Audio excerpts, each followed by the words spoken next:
Hello students, Saurabh this side. आज हम अपनी बीकॉम सेकेंड ईयर स्टार्ट करेंगे और बीकॉम सेकेंड ईयर में हम अपना कंपनी लॉ स्टार्ट करेंगे। बेटा, कंपनी लॉ बेसिकली एक ऐसा टेक्निकल सब्जेक्ट है जिसको अगर आप नहीं पढ़ेंगे तो एग्जाम में बहुत दिक्कत आने वाली है। कंपनी लॉ को समझें इससे पहले हमें ये तो समझ आना चाहिए कि कंपनी होती क्या है। तो आज का जो हमारा क्वेश्चन है वो बेसिकली यही है कि कंपनी क्या होती है।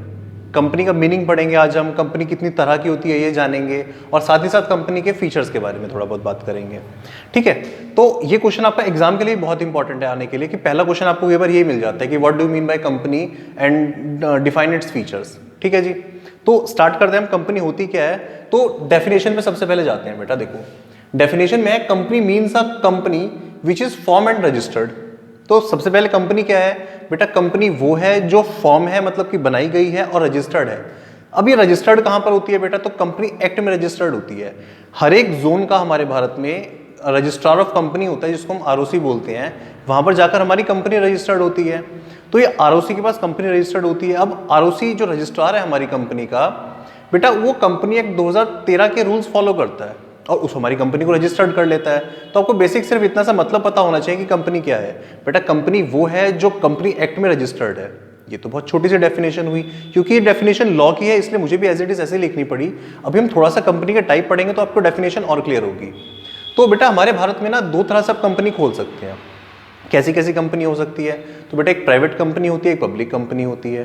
प्राइवेट कंपनी एक प्राइवेट कंपनी होती है और एक कौन सी कंपनी होती है आपकी टाइप में? पब्लिक कंपनी होती है। प्राइवेट कंपनी आप यूं समझिए कि एक छोटी कंपनी होती है जिसमें मिनिमम 2 और मैक्सिमम 200 लोग जुड़ सकते हैं। मान लो मैं और एक आप, हम दोनों मिलकर एक कंपनी खोलना चाहें तो हम कौन सी कंपनी खोल सकते हैं? एक प्राइवेट कंपनी खोल सकते हैं। क्या हम इसमें और लोगों को जोड़ सकते हैं? तो बेटा जोड़ सकते हैं, लेकिन वो लोग 200 से ऊपर नहीं होने चाहिए। तो कुल मिला के एक प्राइवेट कंपनी में कितने लोग हो सकते हैं? मैक्सिमम 200। और मिनिमम कितने लोगों की जरूरत है बेटा? तो 2 लोगों की जरूरत है। जबकि अगर हम अपने बिजनेस को बड़ा करना चाहें, व्यापार बढ़ाना चाहें, तो हम कौन सी कंपनी खोलेंगे बेटा? हम एक पब्लिक कंपनी खोलेंगे। हम कौन सी कंपनी खोलेंगे? एक पब्लिक कंपनी खोलेंगे। ये पब्लिक कंपनी क्या होती है? तो बेटा इसमें मिनिमम 7 लोगों का होना जरूरी है। कहने का मतलब ये हुआ, एक मैं, एक आप और हमारे अलावा कितने और लोग चाहिए एक पब्लिक कंपनी फॉर्म करने के लिए? तो 5 लोग और चाहिए। तो कुल मिला के हम 7 हो जाएंगे। 5 वो लोग, एक आप और एक मैं, तो हम कितने लोग हो जाएंगे? 7 लोग हो जाएंगे। क्या पब्लिक कंपनी में मैक्सिमम लोगों की भी लिमिट होती है? तो बेटा नहीं, पब्लिक कंपनी में मैक्सिमम लोगों की कोई भी लिमिट नहीं होती, क्योंकि वो कहते हैं व्यापार जितना मर्जी बढ़ा लीजिए, आप किस में रहे, लेकिन आप पब्लिक कंपनी में रहिए। अब बहुत कंपनियों के एग्जांपल सुनते होंगे, जैसे कि रिलायंस, टाटा, इस तरह की जो कंपनी आप सुनते हैं वो एक पब्लिक कंपनी ही होती है। प्राइवेट कंपनी को एक छोटी कंपनी होती है जो आपके लोकल लेवल पर हो सकती है, आपके गाँव शहर जहाँ पर भी आप रहते हैं वहाँ पर भी होगी। अब एक चीज़ और यहाँ पर बताने वाली ज़रूरी है कि भारत में कोई भी कंपनी जो पब्लिक कंपनी है तो बेटा उसके नाम के आगे एक वर्ड एलटीडी का मतलब लिमिटेड वर्ड लगा होना जरूरी है। लेकिन कोई भी कंपनी जो प्राइवेट है उसके नाम के आगे क्या लगा होना जरूरी है? Private limited. तो ये एक रूल है। आप ऐसे समझ लीजिए कि अगर मैं कहूं कि XYZ कंपनी, तो वो कंपनी नहीं है जब तक कंपनी के नाम के आगे पब्लिक लिमिटेड या प्राइवेट लिमिटेड शब्द ना लगाओ, तो भारत में कंपनी नहीं मानी जाएगी। तो प्राइवेट कंपनी के नाम के आगे, शुरू से बोलता हूं एक बार, क्या लगा होना चाहिए? प्राइवेट कंपनी के आगे प्राइवेट लिमिटेड, और पब्लिक कंपनी मतलब जो बड़ी कंपनी है उसके नाम के आगे क्या लगा होना चाहिए? एक शब्द लगा होना चाहिए आपका, क्या? सिर्फ लिमिटेड। ठीक है, आप इतनी बात समझ पा रहे हैं? तो अभी तक हमने क्या बात करी है? कंपनी क्या होती है? कंपनी का मतलब एक ऐसी ऑर्गेनाइजेशन जो कंपनी एक्ट में रजिस्टर्ड है, उसको हम कंपनी बोलते हैं। क्या 2013 एक्ट में रजिस्टर्ड है उसको हम कंपनी बोलते हैं? क्या 2013 से पहले कंपनी नहीं हुआ करती थी? बेटा हुआ करती थी। वो कंपनी एक्ट 1956 में रजिस्टर्ड हुआ करती थी। अभी जो हमारा लेटेस्ट कंपनी एक्ट चल रहा है वो 2013 वाला चल रहा है। जो पुराना वाला एक्ट था 1956 में शुरू हुआ था और 2013 में वो खत्म हो गया था, उसको चेंज कर दिया था उन्होंने, कंपनी एक्ट 2013 ले आए थे। बेटा अब इसमें कंपनी के हम फीचर्स पढ़ेंगे कि हमारे कंपनी के फीचर्स क्या क्या होते हैं। तो बेटा कंपनी के हमारे फीचर्स जो होंगे ना, हाँ, हमारी जो कंपनी के फीचर्स होते हैं उसमें पहला फीचर है आपका आर्टिफिशियल पर्सन। ये आर्टिफिशियल पर्सन का मतलब क्या होता है? जैसे आप और मैं अपनी बात करूं तो हम एक नेचुरल पर्सन है, हमें ईश्वर ने बनाया है, हम खुद नहीं पैदा हो, मतलब हम खुद से क्रिएट तो नहीं कराया ना हम लोगों ने किसी को, कि जैसे हम रॉबोट बना लेते हैं, हम चेयर बना सकते हैं, हम कुर्सी बना सकते हैं। हमें किसने बनाया है? ईश्वर ने बनाया है। तो हम कैसे पर्सन है? Natural person. लेकिन अगर हम किसी इंसान को बनाएं या हम किसी को कहें कि तू एक चीज है, तो वो क्या होगी? Artificial person. जैसे अगर मैं ये कहूं कि रिलायंस, तो रिलायंस को आप लोगों ने कभी देखा है? नहीं। रिलायंस को कैसे देख सकते हैं आप लोग? रिलायंस तो कोई इंसान ही नहीं है। लेकिन रिलायंस एक कंपनी है, तो रिलायंस हमारी क्या हो जाएगी, एक आर्टिफिशियल पर्सन हो जाएगी। तो रिलायंस हमारी क्या है, एक आर्टिफिशियल पर्सन है। तो कोई भी कंपनी क्या कहलाएगी बेटा, आपकी आर्टिफिशियल पर्सन कहलाएगी। ये किसने बनाई है, तो बेटा ये ईश्वर ने नहीं बनाई है, ये बनाई है आपकी सरकार ने। जो आप जहां पे रह रहे हैं, जिस देश की सरकार है, उस देश की सरकार ने बनाई हुई है, बेसिकली पार्लियामेंट ने बनाई हुई है। सेकंड, कंपनी का फीचर क्या होता है। अच्छा, एक चीज और आर्टिफिशियल पर्सन में एक बात है कि कंपनी अपने नाम से प्रॉपर्टी खरीद भी सकती है और अपने नाम से प्रॉपर्टी बेच भी सकती है। सेकंड, आपका परपेचुअल सक्सेशन। अब परपेचुअल सक्सेशन का मतलब होता है, फॉर एग्जांपल कि मैंने अपने नाम से कंपनी स्टार्ट करी है, for example XYZ company registered start करी है। अभी जो XYZ कंपनी है, क्या मेरे बाद चलती रहेगी, तो ऑब्वियसली चलती रहेगी। ऐसा बोला जाता है बेटा, मेंबर में कम एंड मेंबर में go, company will go forever. Member आएंगे और मेंबर जाएंगे, लेकिन कंपनी बंद थोड़ा ही ना हो जाएगी। जैसे रिलायंस कंपनी धीरू भाई अंबानी ने शुरू करी थी, धीरू भाई अंबानी की डेथ हो गई, तो आज उनके बेटे मुकेश अंबानी वो चला रहे हैं। कल को हो सकता है मुकेश अंबानी भी ना रहे, तो उनके बेटे आगे आकाश अंबानी उस कंपनी को चलाएंगे। कहने का मतलब सिर्फ इतना सा हुआ कि कंपनी अगर एक बार रजिस्टर्ड हो गई है तो वो खत्म नहीं होगी। मेंबर्स चेंज हो सकते हैं उसके, कि पहले कोई और चला रहा था उस कंपनी को, चलाने वाला कोई और आ गया, लेकिन कंपनी बंद नहीं होगी। इतनी बात समझ पा रहे हैं आप। अच्छा, एक यहाँ से दिमाग में क्वेश्चन ये वाला आता है, क्या कंपनी कभी भी बंद नहीं होगी, तो ऐसा नहीं है बेटा, कभी भी बंद नहीं होगी।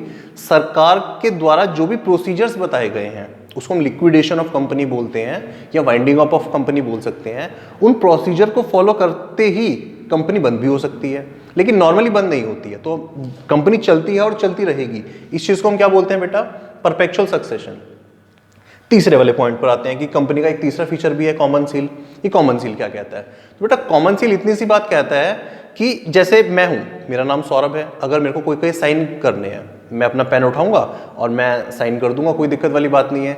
अब अभी हमने पढ़ा कि कंपनी एक आर्टिफिशियल पर्सन होती है। अब आर्टिफिशियल पर्सन होने के नाते कंपनी खुद से साइन नहीं कर सकती, मतलब क्योंकि वो एक ह्यूमन बीइंग नहीं है ना, ठीक, तो वो खुद से साइन तो कर नहीं सकती। तो हम क्या करा करेंगे, इस केस में कंपनी के नाम की एक स्टैंप बनवाएंगे हम, और वो स्टैंप जिस भी डॉक्यूमेंट पे कंपनी के साइन की जरूरत है, वो स्टैंप वहां पर मार देंगे, और कंपनी का जो ऑफिसर होगा उस स्टैंप के साथ साइन कर देगा वहां पर।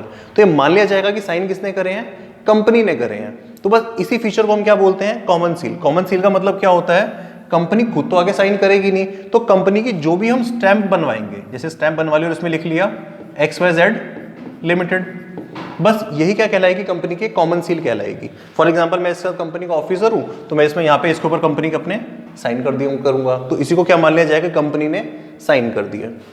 अगला वाला बेटा पॉइंट है क्रिएटेड बाय लॉ। अभी हमने बात करी थी कि कंपनी खुद से तो क्रिएट होगी नहीं ना, ईश्वर क्रिएट करेगा, इसको क्रिएटेड करेंगे बेटा लॉ। हमारे देश का जो भी लॉ चल रहा होगा वो लॉ कंपनी को क्रिएट करता है। और हमारे भारत में लॉ कौन सा चल रहा है बेटा यहाँ पे, तो हमारे भारत में लॉ चल रहा है कंपनी एक्ट 2013। तो हमारे भारत में फिलहाल कंपनी एक्ट 2013 चल रहा है, उसी में कंपनी फॉर्म करी जाती है। अगला वाला पॉइंट हमारा क्या है फीचर में, सेपरेट एंटाइटी। अब बेटा सेपरेट एंटाइटी का मतलब क्या होता है, सेपरेट आइडेंटिटी का मतलब होता है कि मैं अलग और मेरी कंपनी अलग। अगर मैंने कंपनी को रजिस्टर्ड करवाया है, तो जैसे मेरा नाम सौरभ है और मैंने XYZ कंपनी रजिस्टर्ड करवाई है, तो जो कंपनी की पहचान होगी वो मुझसे अलग होगी। जो प्रॉपर्टी खरीदी जाएगी वो कंपनी के नाम पे खरीदी जाएगी, प्रॉपर्टी बेचेगी कंपनी बेचेगी, सेल करेगी कंपनी करेगी। मैं उस कंपनी को चलाने वाला डायरेक्टर तो बन सकता हूं, लेकिन जो प्रॉपर्टी खरीदी बेची जाएगी वो किसके नाम पे खरीदी बेची जाएगी बेटा, वो कंपनी के नाम पे खरीदी बेची जाएगी।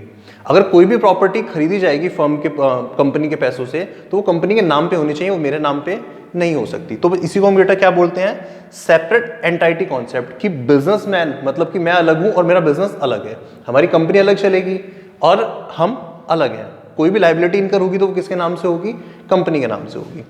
लास्ट पॉइंट हमारा हम इसमें देखेंगे बेटा लिमिटेड लायबिलिटी। अभी लिमिटेड लायबिलिटी का मतलब क्या होता है, लिमिटेड लायबिलिटी का मतलब ये होता है कि मैंने और आपने और हमने ऐसा एग्जांपल मानते हैं कि हमने 50 लोगों ने मिलकर कंपनी शुरू करी है और सबने कितने कितने रुपए लगाए हुए हैं, 1-1 लाख रुपए लगाए हुए हैं, ठीक।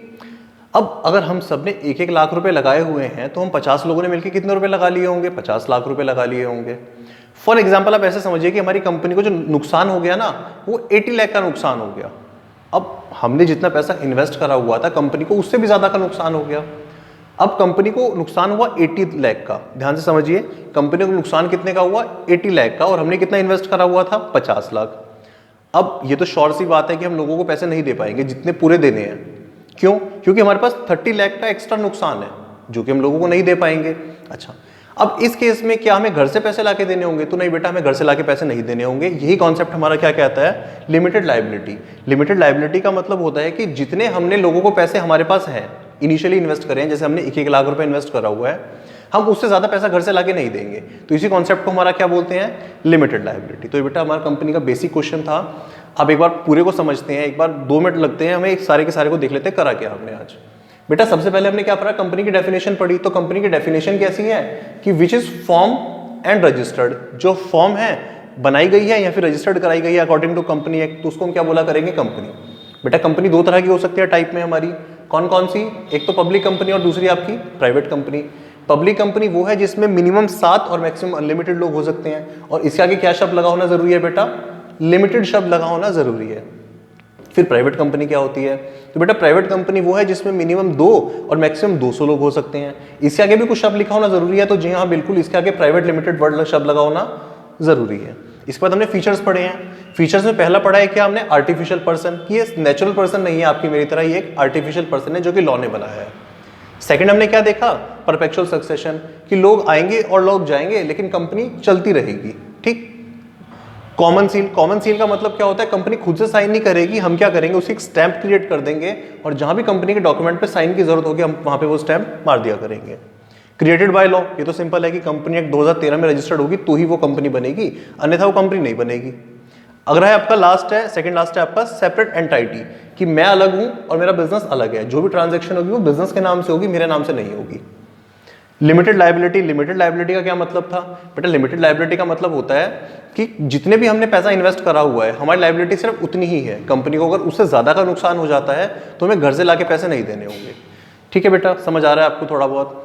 अब अगर आपको कोई भी प्रॉब्लम हो तो नीचे आप कमेंट सेक्शन में पूछ सकते हैं। और अभी हमारा एक क्वेश्चन हुआ, इसके बाद हम सीरीज ऑफ क्वेश्चंस करेंगे और हमारी कंपनी लॉ पूरी हो जाएगी। इस वीडियो में इतना ही। Thank you so much.